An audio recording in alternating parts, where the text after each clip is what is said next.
There always seems to be a defining point in my life when I get addicted to this new game that I'm absolutely obsessed with. I'm addicted to the gameplay, fascinated in the world, and I even start picking up on the metas. I'm weeks into the game and I have no desire of quitting. But then there's this particular point where that certain hour mark hits, and it feels like I want to grab the controller and shove it in my... See, that's where we all sometimes hit this thing called gamer fatigue and game fatigue, which is a common concept amongst all gamers, and it sometimes feels like it's even more dire within the online gaming scene. It's that immediate switch where gamers have this beloved game that eventually turns into an absolute nightmare that you never saw coming. It's what had me searching the question of, when does a game stop being fun? And wait a minute there, I want to make it very clear that this is not in any shape or form a video about gaming is dying or that games are boring now. This is more of a nuanced and honest questions. I want to make it very clear that this is not one of those millionth videos that you've seen about gaming being dead, or that statement that your friend says games suck ass now because he only plays games with guns and balls in it. This is not that kind of video. I'm just someone that has these random existential thoughts at 2 a.m. that I gotta vent to people about. So you gotta get another ramble from yours truly. Bruh. Nope, okay, my bad. So with that being said, let's buckle up and answer the question, when does a game stop being fun? And to all the smarties, answer the question by saying when it's boring. Thank you, video done. Seriously, roll credits. We're done here.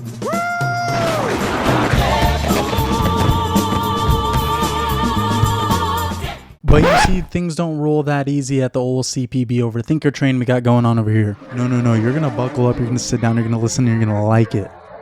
Or, you know, you don't have to if you don't want to. See, for every trend when one of my most favorite games ends up not being so fun anymore, it doesn't come down to just the fact that it got worse or it got boring. But when I look at it deeper, it almost is that something more specifically changed. Something you and I probably didn't even think about. See, most games I end up being obsessed with and then hating usually comes to the fact that it ends up becoming an obligation, a chore, a necessity, tedious, and just plain frustrating. It turns that lovely, glorious game that you hopped on to have a good time with your friends, play solo, enjoy yourself, into what was a time of relaxation and enjoyment, into a feeling of frustration, fatigue, obligation, and pure insanity. Did I ever tell you what the definition of insanity is? Insanity is... What I've done is accumulated a few points in my opinion that I think inherently turn your favorite games, our favorite games, to not so fun games anymore. Does that make sense? Yeah, that sounds really weird. I should fix that, but I'm too lazy. Okay. See, I think one of the biggest points that can make a game become enjoyable, exciting, too quickly, annoying, frustrating, stressful, and overtly stressful is the competitive scene, the competition scene. The fact that every game feels like you need to be actively playing it bi-weekly, weekly, daily even, if you want to keep up with everybody. As someone that doesn't play many competitive games anymore because it's just gone ridiculous how much it feels like I need to keep up with the game to actually be able to compete on an enjoyable level, some of my favorite competitive games that quickly and fastly and sadly turned to absolute nightmares was games like the Call of Duty franchise I used to be obsessed with, Fortnite, the Mortal Kombat series as a whole. Even to a certain extent, the most consistent B-roll video game you guys see me put constantly, Marvel Rivals, gets to that point as well sometimes. Hell, I'll even throw in games like Grand Theft Auto 5 Online that I used to be obsessed with and quickly had to stop playing because it felt like I needed to fucking treat that shit like that was my real job. Like I needed to clock in 9 to 5 to actually build my empire, or else I was gonna get shot down with a fucking Oppressor Mark II.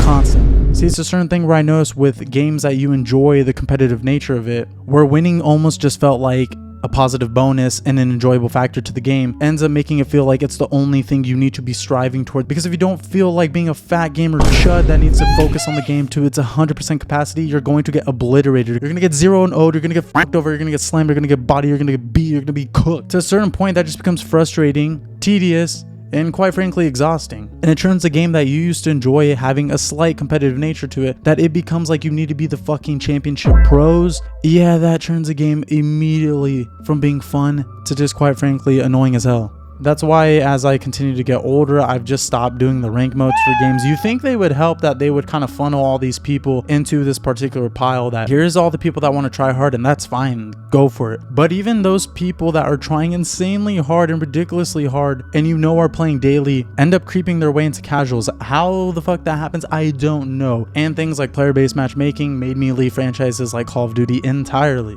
But okay, that's more of an online specific scene of how certain competitive online games can feel like chores. Speaking of chore, that segues perfectly into our next point on how certain games can no longer become fun due to the chore and grind nature of certain modern day games.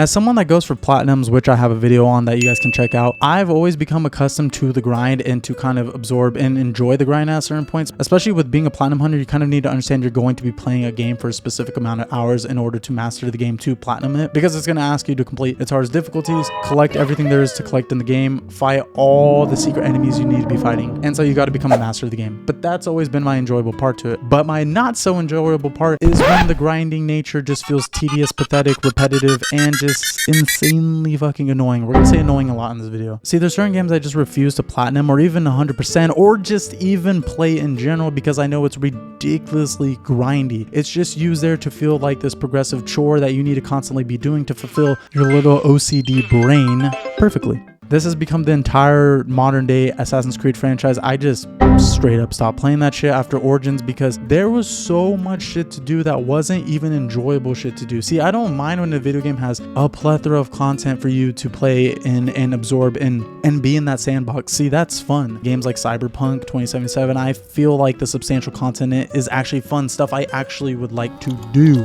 Even dense games like the Fallout series I really enjoy because even while they're dense, they allow you to make the game as short and as long as you want, not forcing you to do the side missions, the side content, level up to a crazy high level point. Whereas games like the average Ubisoft game absolutely force you into the grind and have to hit a certain level mark if you want to progress in the story. These are just straight up games that just want to waste your time. Not even waste your time in an enjoyable way, but just in a way that makes you feel satisfied like you're progressing to this particular goal. But at a certain point, it just ends up becoming a chore and feels like your desire to have to go in there, clock in your hours, upgrade, level up your character, knock out the side content just to progress that completionist meter. It's not enjoyable at a certain point. It's just a checklist that is absolutely fucking tedious. And especially today, in a day and age where people will complain about a game that has a perfectly set time length, people will feel like it wasn't a satisfying time length or that it wasn't worth the value of their money because it isn't span over 30 fucking hours too long. And see, that's become an issue. It feels like game developers now feel like they need to hit a certain quota when it comes to the certain game hour mark, which by result just leaves the experience feeling a bit muddled, a bit grindy, and a bit tedious, and a bit like a chore. That's why I will always take a game being shorter than it even spanning from 3 to 2 to 5 hours too long. It doesn't matter. I will always take the game having the perfect time length as opposed to me sitting there and having a muddled Act 3 just because the developers wanted to hit a certain time quota.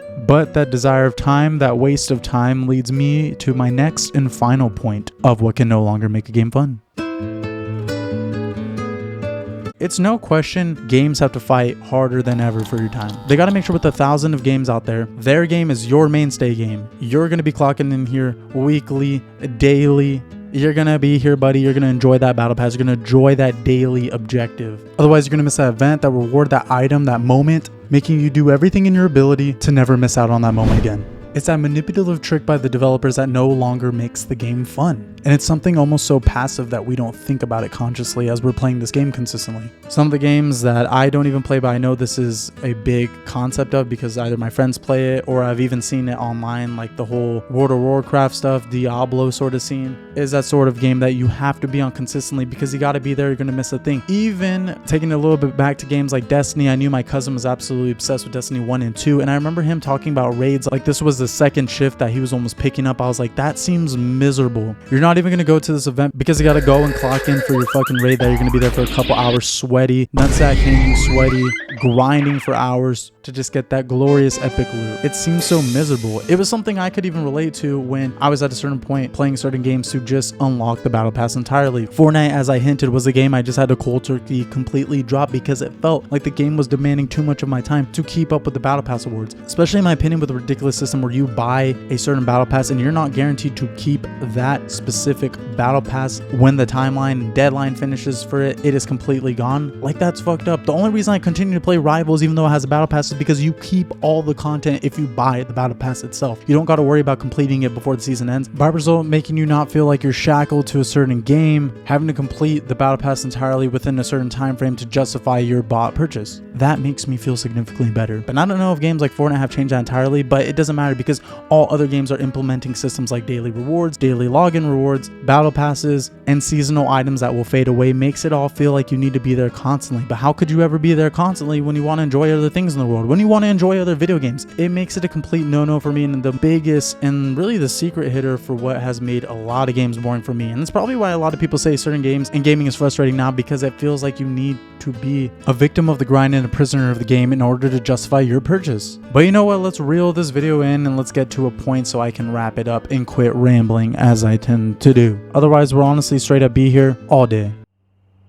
And let me tell you, I can indeed be here all day, but at a certain point the video has to come to an end or else it will never come out. And especially where this isn't my full-time job, it definitely is hard to get out the videos if they tend to be at a longer length. But you know, who knows, maybe I'd be yapping too long anyways. But you guys can let me know if you want the videos to be longer, if you still like the certain length that they are at, that 10 to 15 minute mark. And I don't know, I'll be receptive to it, because the support you guys have been giving to the channel at this moment in time is amazing. Of course, I hope for it to one day be at this point where it can be my full-time job, but that doesn't mean I'm not going to be appreciative of where it is right now. And I'm going to continue to keep working and striving to be hopefully at this top point one day, so this can be my job. But anyways, to reel it back in, yes, certain video games not becoming fun anymore. This is not categorically to the genre as a whole. This is just more so to those certain video games and certain video game genres that just aren't fun anymore, because they're more focused on time spent, time wasted, and money spent than the actual enjoyment factor of the game. And I will keep speaking against it so we can hopefully one day continue to fight to that golden age of gaming where it once was, because I get glimpses of it at certain times of the gaming year, and I just want it to be like that full year round. And I feel like we can get there one day if we continue to voice our opinions and continue to spend our time